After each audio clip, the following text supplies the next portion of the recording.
Welcome to Yoyo Cine Talkies. Bigg Boss reality show ఎంతో మందిని popular అయ్యేలా చేసింది. అదే సమయంలో కొందరికి మరింత పేరు తెచ్చింది. ఈ జాబితాలోకే ఆర్యానా, గ్లోరీ, అవినాష్ వస్తారు. హౌస్లో జంటగా రచ్చ చేసిన వీళ్ళిద్దరూ బయట కూడా అదే కంటిన్యూ చేస్తున్నారు. యూట్యూబ్ ఛానల్లో యాంకర్గా తన ప్రయాణాన్ని మొదలుపెట్టింది ఆర్యానా గ్లోరీ. ఈ క్రమంలోనే ఎంతో మంది సినీ ప్రముఖులను ఇంటర్వ్యూ చేసి పాపులర్ అయింది. మరి ముఖ్యంగా రామ్ గోపాల్ వర్మతో చేసిన చిట్ చాట్తో ఎక్కడా లేని క్రేజ్ని అందుకుంది. ఇక జబర్దస్త్ కామెడియన్గా పరిచయమై చాలా తక్కువ సమయంలోనే ఫేమస్ అయ్యాడు ముక్కు అవినాష్. యాంకర్గా ఒకరు, కామెడియన్గా మరొకరు సత్తా చాటుతోన్న సమయంలోనే బిగ్ బాస్ షోలో కంటెస్టెంట్లుగా ఎంట్రీ ఇచ్చారు. ఆర్యానా, గ్లోరీ, అవినాష్ అందరిలా కాకుండా సీక్రెట్గానే ఎంట్రీ ఇచ్చారు. ముందుగా ఆర్యానా సయ్యద్ సోహెల్ రియాన్తో కలిసి సీక్రెట్ రూమ్లోకి వెళ్ళగా, ఆ తర్వాత రెండో వారంలో అవినాష్ జోకర్గా మారి లోపలికి ప్రవేశించాడు. ఎన్నో అంచనాల నడుమ బిగ్ బాస్ షోలోకి ఎంట్రీ ఇచ్చాడు జబర్దస్త్ కామెడియన్ అవినాష్. హౌస్లో కాలు పెట్టిన సమయం నుండే మిగిలిన వారందరినీ నవ్వించడం మొదలుపెట్టాడు. ఈ క్రమంలోనే తోటి కంటెస్టెంట్ ఆర్యానా గ్లోరీతో క్లోజ్ అయ్యాడు. ఆమెతో చట్టాపట్టాలేసుకుని తిరుగుతూ హల్చల్ చేశాడు.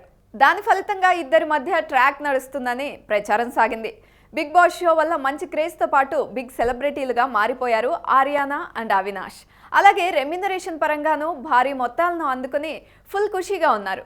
ఇలాంటి సమయంలోనే ఇద్దరికి వరుస ఆఫర్లు వస్తున్నాయి. ఇప్పటికే అవినాష్ కొన్ని షోలలో సందడి చేస్తుండగా, ఆర్యానా మాత్రం షోలతో పాటు పలు సినిమాల్లోనూ నటిస్తూ బిజీగా మారింది. బిగ్ బాస్ హౌస్లో జంటగా హల్చల్ చేసిన ఆర్యానా, అవినాష్ బయటకు వచ్చిన తర్వాత మాత్రం ప్లేట్ ఫిరాయించారు. ఈ క్రమంలోనే తమ మధ్య అలాంటి రిలేషన్ లేదని వెల్లడించారు. అంతేకాదు తామిద్దరం బెస్ట్ ఫ్రెండ్స్ అని చెప్పుకొచ్చారు. కానీ కొన్ని గేమ్ షోలలో పాల్గొన్న సమయంలో వీరిద్దరి మధ్య ట్రాక్ ఉన్నట్లు కలరింగ్ ఇచ్చారు. ఉంగరాలు కూడా మార్చుకున్నారు. ఈ ఉగాది పండుగ సందర్భంగా మా ఉగాది వేడుక ఈవెంట్ జరిగింది. ఇందులో భాగంగానే ఆర్యానా, గ్లోరీ, అవినాష్ రెయిన్ డ్యాన్స్తో రచ్చరచ్చ చేశారు. దీనికి సెలబ్రిటీలతో పాటు ప్రేక్షకుల నుండి మంచి స్పందన వచ్చింది. అదే సమయంలో ఈ పాటలో వీళ్లు చేసిన రొమాన్స్కు విమర్శలు కూడా వెల్లువెత్తుతున్నాయి.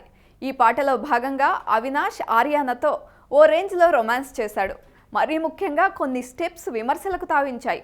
అదే సమయంలో అవినాష్ ముద్దులు కూడా పెట్టేశాడు. దీంతో వీళ్ళు కొంచెం అతి చేశారన్న కామెంట్లు వినిపిస్తున్నాయి. అయితే ఈ సాంగ్ మాత్రం యూత్కి బాగా కనెక్ట్ అయింది. అందుకే మంచి స్పందన సొంతం చేసుకుంది.